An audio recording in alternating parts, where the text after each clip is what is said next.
جناب خوش آمدید کہتے ہیں آپ کو. خاکہ آپ نے دیکھا جس کا عنوان تھا حسرت, اور علماء کرام ہمارے ساتھ ہیں. جناب مولانا محمد رضا داؤدانی صاحب, جناب قبلہ مفتی اکمل صاحب, بہت شکریہ.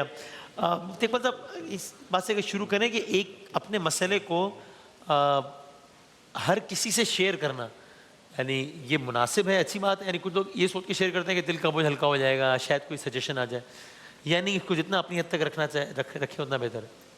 بسم اللہ الرحمن الرحیم. دیکھیں, اس میں خاص طور پہ اپنے جو پرائیویٹ مسائل ہوتے ہیں, اس میں بنیادی اصول تو یہ ہے کہ ایک تو جاہل سے کبھی مشورہ نہ کیا جائے, کیونکہ وہ اپنی جہالت کی وجہ سے غلط ہی مشورہ دے گا. دوسرا, حاسد سے کبھی نہ کریں, اور یہ خواتین بہت اچھے انداز سے سمجھ سکتی ہیں, کیونکہ ان کی, ہماری تو 6 سینس ہوتی ہے, ان کی 12 سینس تک جاتی ہے ماشاءاللہ. اللہ نے بڑی برکات سے نوازا ہے. مفتی صاحب نے آج پہلی بال پر ہی چھکا مارا ہے, مطلب پہلے عام طور پر ایک دو بال کٹ کر پھر آج پہلی بال. نہیں ماشاءاللہ بہت سمجھدار ہوتی ہیں. میں یہ آپ کورس کر رہا ہوں, یہ کوئی تنزیہ بات نہیں ہے. 16 سال کی بچی اور 16 سال کا لڑکا کھڑا کر دیں, یہ ابن آدم بدو نظر آئے گا. حوا کی بیٹی بڑی سمجھدار ہوگی. تو جب یہ اتنی ماشاءاللہ سمجھدار ہے, کیوں نہیں پہچان پاتی ہیں کہ سامنے والا ہمیں پاگل بنا رہا ہے, واقعی ہمدرد ہے کہ نہیں ہے. تو خواتین میں تو ویسی جیلسی بہت زیادہ ہوتی ہے, حتیٰ کہ اگر بعض اوقات سگی بہن جیلس ہوتی ہے اپنی بہن سے. تو اس قسم کے افراد سے اگر آپ اپنی پرائیویٹ پرابلم کو شیئر کریں گے, وہ یا تو آپ کو مروائے گا جان بوجھ کر غلط مشورہ دے کر, جیسے اس میں دکھایا گیا, یا اپنی جگہ بنانے کے قصد و ارادے سے کرے گا. تو اس لیے میرا مشورہ تو یہ ہوتا ہے, اگر والدین حیات ہونا, سب سے بہتر ان کے سامنے اپنی پرابلم رکھنی چاہیے. صحیح ہے. بچیوں سے بھی گزارش ہے, کبھی کوئی خطا ہو جائے نا, اپنے والدین کو بتائیں. جب ہم کسی اور سے شیئر کرتے ہیں کہ یہ ہماری پرابلم سولو کر دے گا, تو سمجھ لیجئے کہ ہم بلیک میلنگ کا دروازہ کھول رہے ہیں. رحمت کونین صلی اللہ علیہ وسلم کی حدیث جو ہے کہ کسی کو بہت زیادہ دوست نہ بناؤ, ہو سکتا ہے کل وہ تمہارا دشمن ہو جائے, اور کسی سے بہت دشمنی نہ کرو, ہو سکتا ہے کل وہ تمہارا دوست ہو جائے. تو یہ جو پھر ہم اپنا راز ظاہر کر دیتے ہیں نا, وہ سامنے والا کبھی بھی اس کو مس یوز کرتا ہے. سوچ سمجھ کر جو اپنے قریبی ہوں ان کو پہلے بتائیں, یا کوئی سمجھدار ایسا ہو, زیرک ہو, سمجھدار ہو, مشورے کا اہل تو ہو. خالی دل کی بھڑاس نکالنا اور غم نکال کے بوجھ ہلکا کر لینا, اور اس ہلکا کرنے کے بعد مزید بوجھ اوپر لے لینا, یہ سمجھداری کی بات نہیں. ہاں ٹھیک ہے, صحیح. تو یعنی داؤدانی صاحب, اگر کسی کو ہمراز بنانے کا آپ کے خیال میں کیا اصول کیا ہونا چاہیے؟ بسم اللہ الرحمن الرحیم. مولا کا مجھے ایک جملہ یاد آ رہا ہے کہ وہ فرماتے ہیں کہ احمق کو کبھی اپنا دوست مت بناؤ, اس لیے کہ اگر وہ تمہیں فائدہ بھی پہنچانا چاہے گا تو نقصان پہنچائے گا. آپ کے ذہن میں ہوگا اس ریچھ والا واقعہ کہ جس کے اندر کسی شخص نے ایک ریچھ پال لیا تھا, اور اس ریچھ نے اس کی پیراداری کا کام انجام دیا کہ میرا مالک سو رہا ہے تو اسے کوئی ڈسٹرب نہ کرے. تو اس نے دیکھا کہ ایک مچھر آ کر بار بار اس کی ناک پر بیٹھ رہا ہے, تو اس کو کچھ سمجھ میں نہیں آیا کہ میں اس مچھر کو کیسے دور کروں. تو آگے بڑھ کر اس نے زور سے ہاتھ, جب وہ ناک پر بیٹھا ہوا تھا, اس مچھر پر مارا. تو مچھر تو مرا یا نہیں مرا, مگر اس کا مالک مر گیا. تو بنیادی بات یہ ہوتی ہے کہ اگر احمق ہے, اس کے پاس ویژن ہی نہیں ہے, سمجھ ہی نہیں ہے, فہم ہی نہیں ہے, تو پھر ظاہر ہے کہ وہ فائدہ بھی پہنچانا چاہے گا تو نقصان پہنچائے گا. پھر اس کے بعد مولا یہ فرماتے ہیں کہ دیکھو, جھوٹے کو کبھی اپنا دوست, اپنا رازدار مت بناؤ, جیسے کہ وہ جھوٹا تمہیں سراب کی طرح سے وہ چیز جو حقیقت نہیں ہوگی وہ تمہارے سامنے پیش کرے گا. یعنی ایک ایسی جو مراج جس کو آپ کہتے ہیں نا, کہ وہاں پر جہاں پانی نہیں ہے تو چمکتی ہوئی ریت دکھا کر کہے گا کہ دیکھو یہاں پر پانی موجود ہے. تو یہ جھوٹے کا معاملہ, فاجر کا معاملہ ایسا ہی ہے. فاسق ہے, فاجر ہے, جھوٹا ہے, احمق ہے, یہ افراد وہ ہوتے ہیں کہ جو مشورے کے اہل نہیں ہوتے ہیں. ماں باپ واقعاً بہت ہی بہترین چوائس ہے, جیسا کہ مفتی صاحب نے ارشاد فرمایا. اور پھر اس کے بعد ظاہر ہے کہ رشتہ داروں کے اندر کچھ ایسے سمجھدار افراد, جس طرح سے ہم سورہ نساء کے اندر دیکھتے ہیں کہ آپس کے جھگڑوں کے اندر بھی حکمن من اہلہ و اہلہا, اس طرح کی بات کی گئی ہے کہ اگر جھگڑا بھی ہو جائے تو پھر کوشش کرو کہ ایک حکم اس کے اہل میں سے ہو, یعنی شوہر کے اہل میں سے, اور ایک آربیٹریٹر یہاں سے لے لو, اور پھر ان کو بٹھاؤ. اگر یہ لوگ اصلاح چاہیں گے تو اصلاح ہو جائے گی. تو وہ اسی لیے ہوتے ہیں کہ ان کے درمیان بات کو رکھا جائے, اور پھر وہ اس مسئلے کو اور میٹر کو سالو کرنے کی کوشش کریں. اگر وہیں پر نیتیں خراب ہو جائیں تو ظاہر ہے کہ اس کا مطلب یہ ہے کہ وہ ارادہ ہی نہیں رکھتے ہیں, تو پھر اس کے بعد وہ توقع نہ کریں کہ وہ رزلٹ یا نتیجہ حاصل ہو پائے گا. کاؤنسلنگ بہت امپورٹنٹ ہے آج کے زمانے میں, اسی چیز کو کاؤنسلنگ سے تعبیر کیا جاتا ہے. کاؤنسلنگ بہت امپورٹنٹ ہے, باقاعدہ اس پر تو اب پروفیشنلی بھی بہت سارے افراد کام کرتے ہیں ویسٹرن ورلڈ کے اندر. اس جگہ پر بھی درد دل کے ساتھ, مہارت کے ساتھ, باقاعدہ تربیت کے ساتھ اس کام کو انجام دینے والے افراد کی ایک پوری ٹیم کی ہر محلے, ہر قبیلے, ہر شہر, ہر گاؤں, ہر قریے کے اندر ضرورت ہے. اس لیے کہ یہ مسئلہ ایور گرین ہے, یہ مسئلہ ختم نہیں ہوتا. یہ مسئلہ آتا ہے اور سالو ہونا ہوتا ہے, پھر آتا ہے, پھر سالو ہونا ہوتا ہے. اس لیے اس طرح کے مشیروں کی ضرورت ہمیشہ رہے گی. زبردست, بالکل ٹھیک, صحیح.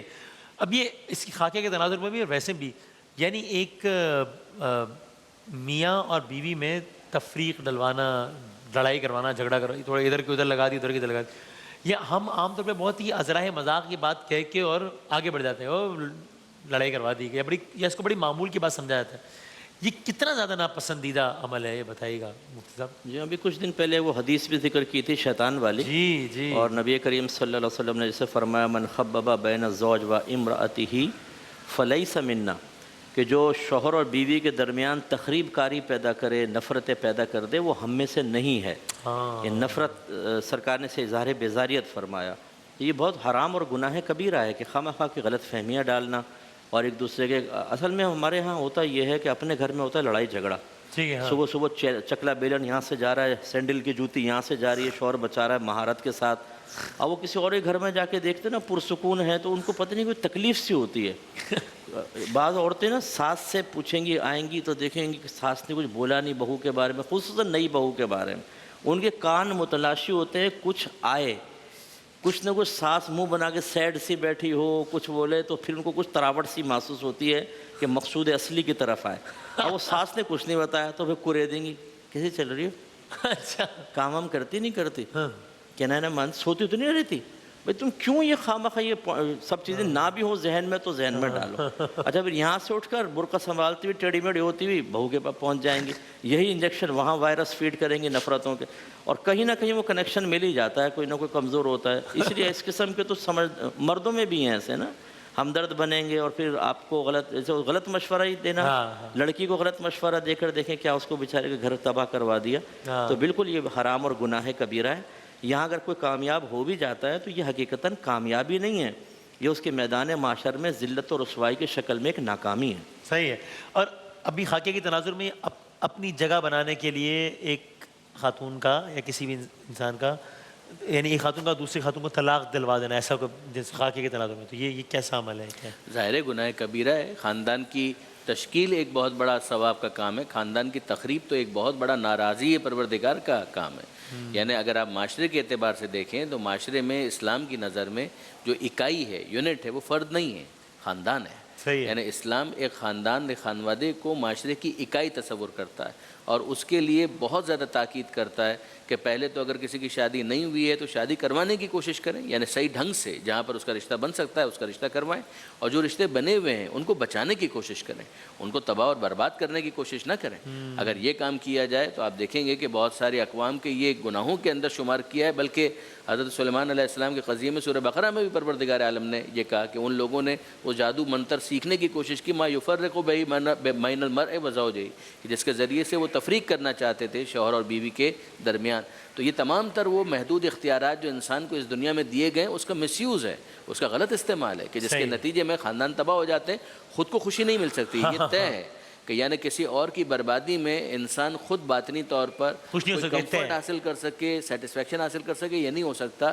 یہ وقتی طور پر ایک وہ جو لفظ میں نے استعمال کیا تھا false sense of well being ضرور ہو سکتا ہے، مصنوعی احساس راحت، لیکن یہ ہے کہ حقیقی راحت، حقیقی آرام، حقیقی اطمینان نفس، اس سے اس کا کوئی تعلق نہیں ہے. بالآخر یہ نفس مضطربہ ہی بننا ہے، نفس مطمئنہ نہیں بننا.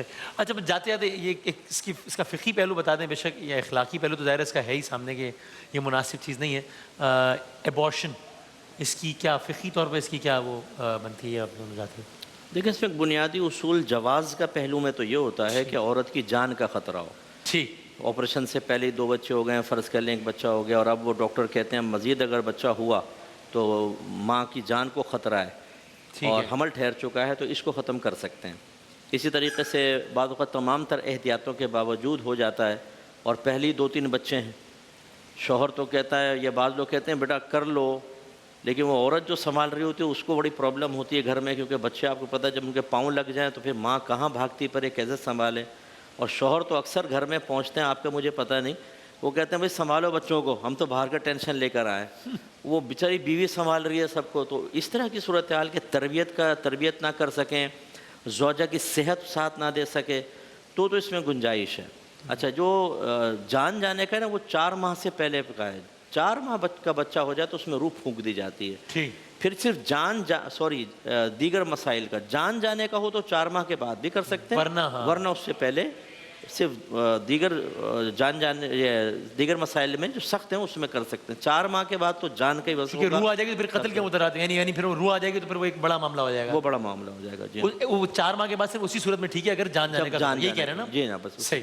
بس آخری بہت حساس اور سینسیٹیو مسئلہ ہے. ظاہر ہے کہ فیملی پلاننگ اٹ سیلف تو جائز ہے اسلام میں، یعنی فقہ جعفری کے اندر، کہ اگر کچھ اس طرح سے موانع کا استعمال کیا جائے کہ جس کے نتیجے میں حمل نہ ٹھہرے تو بہرحال اس کی اجازت دی گئی ہے اگر کوئی دوسرا حرام ساتھ میں ایسوسیٹ نہ ہو جائے. یہ تو ہو گئی ایک اصولی بات.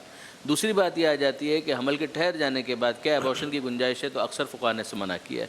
بعض نے وہی بات کہی جو مفتی صاحب نے ارشاد فرمائی کہ جن کی اس وقت ہمارے یہاں تقلید بھی ہو رہی ہے، وہ یہ فرماتے ہیں کہ اگر جان جانے کا خطرہ ہے ماں کا تو وہی 4 مہینے سے پہلے جب تک اس کے اندر روح نہیں پڑ جاتی تب تک اس کی اجازت ہوگی، جب تقریباً یہ یقینی ہو کہ ماں کی جان جا سکتی ہے. لیکن 4 مہینے کے بعد جب روح پڑ گئی اس کے اندر پھر تو اس کی کوئی بھی اجازت ہمارے یہاں کم سے کم میرے علم میں نہیں ہے کسی نے اس کی اجازت دی. ٹھیک، بہت شکریہ. یعنی اس کا مطلب عمومی مسئلہ پھر یہ ہے، پھر اس کی اپنی شاید ڈیٹیلز ہو سکتی ہیں. بہت شکریہ دونوں علماء کرام کا، بہت شکریہ. ایک بریک کے بعد ہم حاضر ہوتے ہیں دوبارہ انشاءاللہ.